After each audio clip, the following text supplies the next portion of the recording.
In November 1930, a strange story began appearing in newspapers across North America. It concerned a remote lake in northern Canada, a fur trapper, a small Inuit settlement, and approximately 25 people who had apparently disappeared. Not one person, not one family, everyone. The story would eventually become known as the Mystery of Angikuni Lake. And almost a century later, there's still an unusual problem with the case.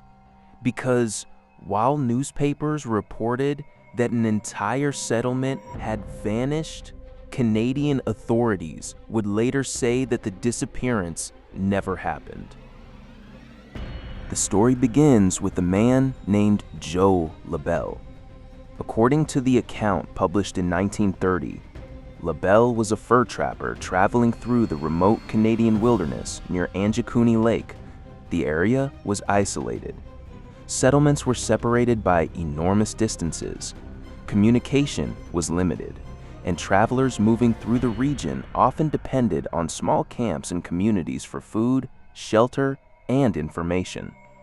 Labelle reportedly knew of a small Inuit camp near the lake. He had supposedly visited before. There were 6 tents. Around 25 men, women, and children were believed to be living there. So when Labelle approached the settlement in November 1930, he expected to find people. Instead, he found silence. According to the newspaper account, there was nobody outside. No children, no hunters, no movement around the tents. Labelle called out. Nobody answered. He moved further into the settlement. Still nothing. The camp appeared abandoned, but according to the story, it did not look as though the residents had simply packed their belongings and moved elsewhere. Items remained inside the tents: clothing, cooking equipment, boots, personal possessions. One report mentioned an unfinished garment with the needle still attached. Another described a rifle left behind beneath a caribou skin. For people living in the Canadian wilderness in 1930, abandoning useful equipment would have been unusual. And Labelle reportedly found something else: dogs. Some accounts described several dead sled dogs. Others described surviving animals so thin they appeared close to starvation. Whatever had happened, the people who were supposed to care for them were apparently gone. Labelle searched the surrounding area. He reportedly found no obvious signs of violence, no bodies, no evidence of a large struggle, and no clear indication of where approximately 25 people could have gone. The residents had simply disappeared. At least, that was the story eventually published, and when it reached newspapers, it immediately sounded like something almost impossible. An entire community had vanished from one of the most isolated regions of North America. The headline used in one early version captured the mystery perfectly. Vanished Eskimo tribe gives North mystery stranger than fiction. Another version described it simply as Village of the Dead.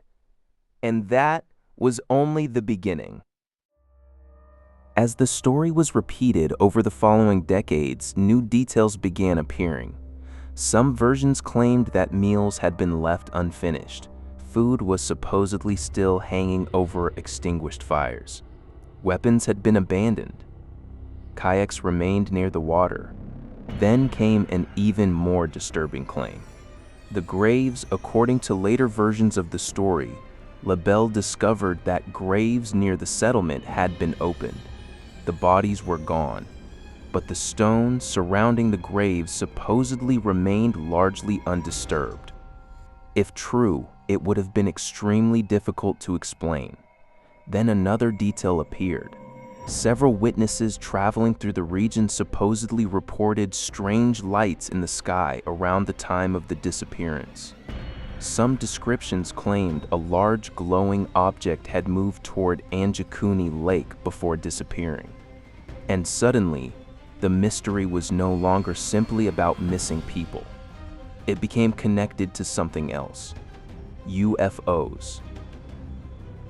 Over the years, the number of missing villagers also began changing. The earliest newspaper version described approximately 25 people. Later accounts increased the number to 30, then hundreds. Eventually, some versions of the story claimed that more than 2,000 people had disappeared. The story became enormous. Books about unexplained phenomena repeated it. UFO researchers discussed it. Paranormal publications presented it as one of Canada's most disturbing mysteries.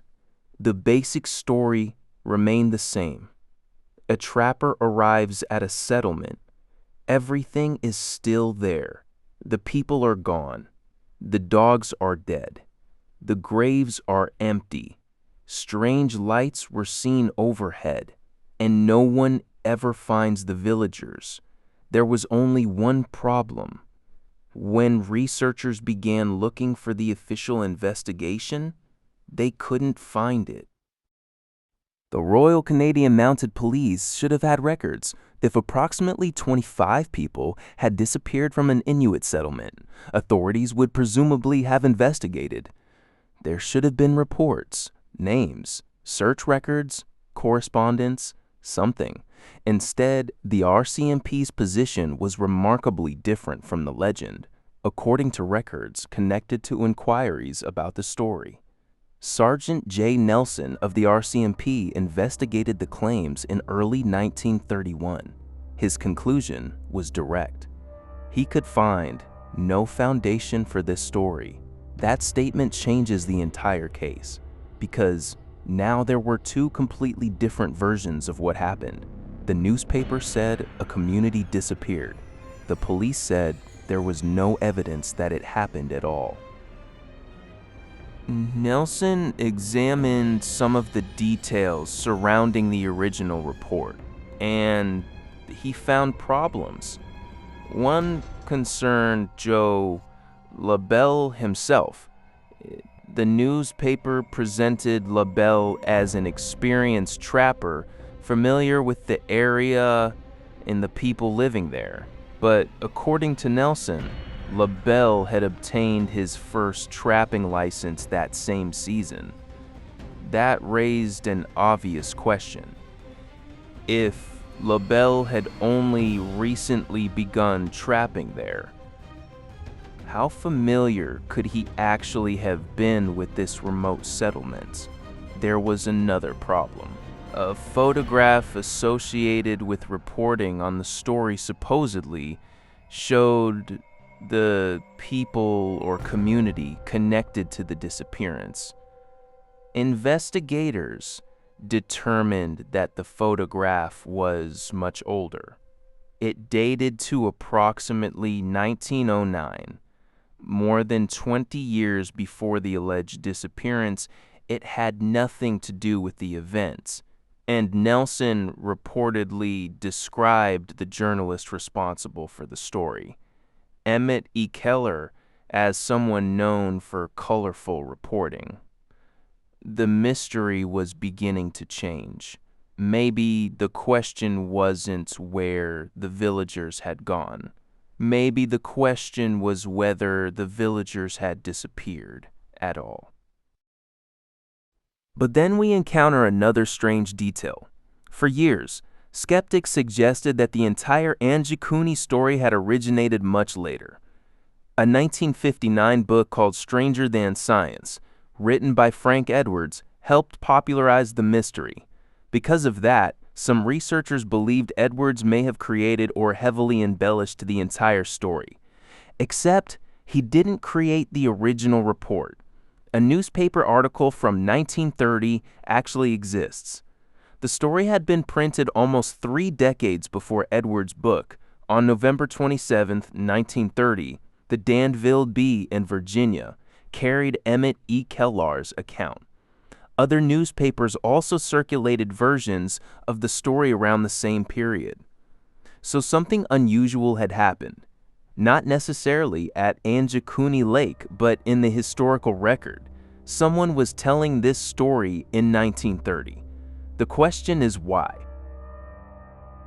There are several possibilities.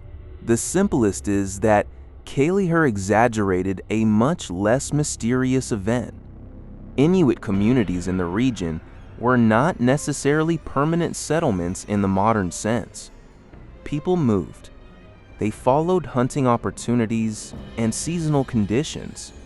An empty camp would not automatically indicate that anyone had disappeared. Perhaps Labelle encountered an abandoned seasonal camp, and somewhere between his account and the newspaper, the story became something much larger that could explain the empty tents. It could explain why no missing person investigation exists, and it could explain why authorities found no evidence of a vanished community. But it doesn't explain every part of the legend, because many of the most famous details don't appear clearly in the earliest version at all. The empty graves appear to have become prominent later. The mysterious lights came later. The enormous population figures came later. Descriptions of meals abandoned in the middle of preparation became increasingly dramatic with each retelling. The story evolved. 25 missing people became 30. 30 became hundreds. Eventually, hundreds became thousands. An abandoned camp became an entire village frozen in the exact moment its inhabitants vanished. And a mysterious disappearance eventually became a possible alien abduction. Each generation added something, which creates a fascinating possibility. The Angikuni mystery may not be a story about a village disappearing. It may be a story about how a legend is created. But believers in the case point to something else. If the story was entirely invented, why was it circulating in newspapers in 1930? Where did Kelleher get the original account? Was Joe Labelle describing something he genuinely encountered? Was there a small abandoned camp somewhere near Angikuni Lake that became distorted through reporting? Or was the entire story fabricated from the beginning? The absence of police records is strong evidence against the famous version, but absence creates its own fuel for conspiracy theories. Some believe the records were lost. Others believe authorities deliberately suppressed the incident, and UFO versions of the story suggest something even more extreme, that authorities discovered what happened and chose not to document it publicly. There is no reliable evidence supporting those claims, but they explain why the legend survived. Every missing document became part of the mystery. And then there's the location itself. Angikuni Lake is real. It lies in what is now Nunavut, Canada, in a vast and sparsely populated region. In 1930, communication with communities in this part of the country was nothing like it is today. There were no smartphones, no GPS tracking, no satellite imagery available to the public, no social media, no instant way to confirm that a group of people was where someone claimed they were. A newspaper thousands of kilometers away could publish an extraordinary story, and most readers had absolutely no way to verify it. By the time anyone questioned the details, the story had already escaped into the world. That may be the most unsettling part of the Angikuni case. Almost every famous element can be challenged. There's no verified list of 25 missing villagers. There is no confirmed mass disappearance investigation. There is no reliable evidence that graves were opened. There is no contemporary evidence connecting UFOs to the incident. And there is no proof that hundreds, let alone thousands of people disappeared. The RCMP rejected the story, yet the original newspaper account remains. A real article describing an event authorities said had no foundation. And for nearly a century, those two facts have existed side by side. So, what happened at Angikuni Lake? Maybe nothing paranormal happened at all. Perhaps Joe Labelle found a seasonal camp whose residents had simply moved elsewhere. Perhaps the details were misunderstood.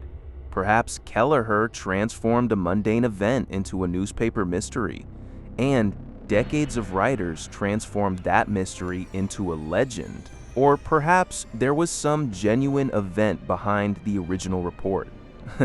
An event now impossible to reconstruct because almost every detail has been buried beneath later retellings. The UFOs may have been added later. The empty graves may have been added later. Even the size of the settlement changed dramatically depending on who told the story. But one thing cannot be erased. In 1930, someone put the disappearance into print, and only months later, the police effectively said it never happened, which leaves us with a different kind of unexplained case. Not where did an entire village go, but how did the world come to believe that an entire village disappeared? If there was never a missing village to begin with, maybe Angikuni Lake hides one of Canada's strangest disappearances, or maybe it hides something equally fascinating, the anatomy of a mystery created almost a century ago that somehow refused to disappear. Subscribe to my channel for more mystery cases. See you in the next video.